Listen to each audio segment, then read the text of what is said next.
Vijayapura BJP ನಾಯಕರಲ್ಲೇ ಶೀತಲ ಸಮರ ನಡೀತಾ ಇದ್ದು ಶಾಸಕ ಬಸನಗೌಡ ಪಾಟೀಲ್ ಯತ್ನಾಳ್ಗೆ ಈಗ ಟೆನ್ಷನ್ ಆರಂಭ ಆಗಿದೆ. ಕೇಂದ್ರ ಸಚಿವ ರಮೇಶ್ ಜಿಗಜಿಣಗಿ ವಿರುದ್ಧ ಯತ್ನಾಳ್ ಸಿಡಿಮಿಡಿಗೊಂಡಿದ್ದಾರೆ.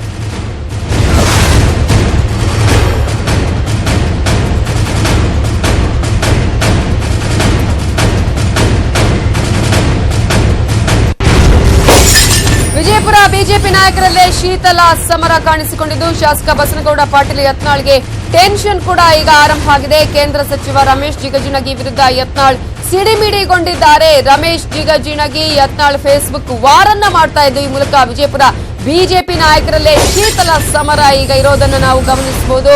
ರಮೇಶ್ ಜಿಗಜಿಣಗಿ ಮತ್ತು ಬಸನಗೌಡ ಪಾಟೀಲ್ ಯತ್ನಾಳ್ ಫೇಸ್ಬುಕ್ ವಾರ್ ನಡೀತಾ ಇದ್ದು ತಾವು ಮಾರ್ಕೆಟ್ನಲ್ಲಿ ಹಣ ವಸೂಲಿ ಮಾಡಲ್ಲ ಅಂತ ಹೇಳಿದ್ದ ಜಿಗಜಿಣಗಿ ನಿನ್ನೆ ನಡೆದಂತಹ ಕಾರ್ಯಕ್ರಮದಲ್ಲಿ ಯತ್ನಾಳ್ ವಿರುದ್ಧ ಕಿಡಿಯನ್ನು ಕೂಡ ಕಾರಿದ್ರು.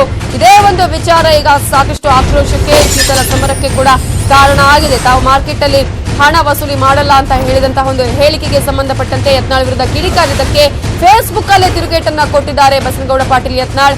10 ವರ್ಷದ ಸಂಸದ ನಿಧಿಯಲ್ಲಿ ಯಾವ ಹಳ್ಳಿಗೆ ಮುಟ್ಟಿದೆ, ವಿನಾಶಕಾಲೆ ವಿಪರೀತ ಬುದ್ಧಿ ಅಂತ ಹೇಳಿ ಫೇಸ್ಬುಕ್ ಅಲ್ಲೇ ಮತ್ತೆ ಸ್ಟೇಟಸ್ ಅನ್ನ ಹಾಕುವುದರ ಮೂಲಕ ತಿರುಗೇಟನ್ನ ನೀಡಿದ್ದಾರೆ ಬಸನಗೌಡ ಪಾಟೀಲ್ ಯತ್ನಾಳ್.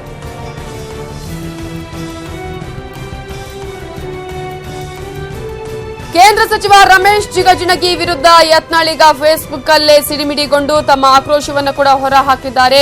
ಈ ಮೂಲಕ ರಮೇಶ್ ಜಿಗಜಿಣಗಿ ಮತ್ತು ಯತ್ನಾಳ್ ಫೇಸ್ಬುಕ್ ವಾರ್ ಅನ್ನು ನಾವು ಗಮನಿಸಬಹುದು. ತಾವು ಮಾರ್ಕೆಟ್ ಅಲ್ಲಿ ಹಣ ವಸೂಲಿ ಮಾಡಲ್ಲ ಅನ್ನುವಂತಹ ಹೇಳಿಕೆಯನ್ನ ನಿನ್ನೆ ಒಂದು ಸಮಾರಂಭದಲ್ಲಿ ಜಿಗಜಿಣಗಿ ಹೇಳಿದ್ರು. ಇದರ ಯತ್ನಾಳ್ ವಿರುದ್ಧ ಕಿಡಿ ಕೂಡ ಕಾರಿದ್ರು. ಆದ್ರೆ ಇದಕ್ಕೆ ಫೇಸ್ಬುಕ್ ಅಲ್ಲೇ ತಿರುಗೇಟನ್ನ ಕೊಟ್ಟಿದ್ದಾರೆ ಬಸನಗೌಡ ಪಾಟೀಲ್ ಯತ್ನಾಳ್. 10 ವರ್ಷದ ಸಂಸದ ನಿಧಿ ಎಲ್ಲಿ ಹೋಯಿತು, ಯಾವ ಹಳ್ಳಿಯನ್ನ ಮುಟ್ಟಿದೆ ಅನ್ನುವಂತಹ ಪ್ರಶ್ನೆಯನ್ನ ಕೂಡ ಕೇಳಿದ್ದಾರೆ. ಈಗಾಗಲೇ ವಿನಾಶಕಾಲೆ ವಿಪರೀತ ಬುದ್ಧಿ ಅನ್ನುವಂತಹ ಸ್ಟೇಟಸ್ ಅನ್ನು ಕೂಡ ಹಾಕಿದ್ದಾರೆ. ಹಿಂದಿನ ಯಾವ ಸಂಸದರು ಮಾಡದೆ ಇರುವಷ್ಟು ಅಭಿವೃದ್ಧಿ ನಾನು ಮಾಡಿದ್ದೇನೆ, ಹೇಳೋದಕ್ಕೆ ನಾಚಿಕೆ ಆಗಬೇಕು ಅನ್ನುವಂತಹ ಒಂದು ಸ್ಟೇಟಸ್ ಅನ್ನು ಕೂಡ ಹಾಕಿದ್ದಾರೆ. ವಿಜಯಪುರ ಲೋಕಸಭಾ ಕ್ಷೇತ್ರದ ಸಂಸದರ ಆದರ್ಶ ಗ್ರಾಮ ಎಲ್ಲಿ ಹೋಗಿದೆ ಅನ್ನುವಂತಹ ಪ್ರಶ್ನೆಯನ್ನ ಕೂಡ ಕೇಳಿದ್ದಾರೆ.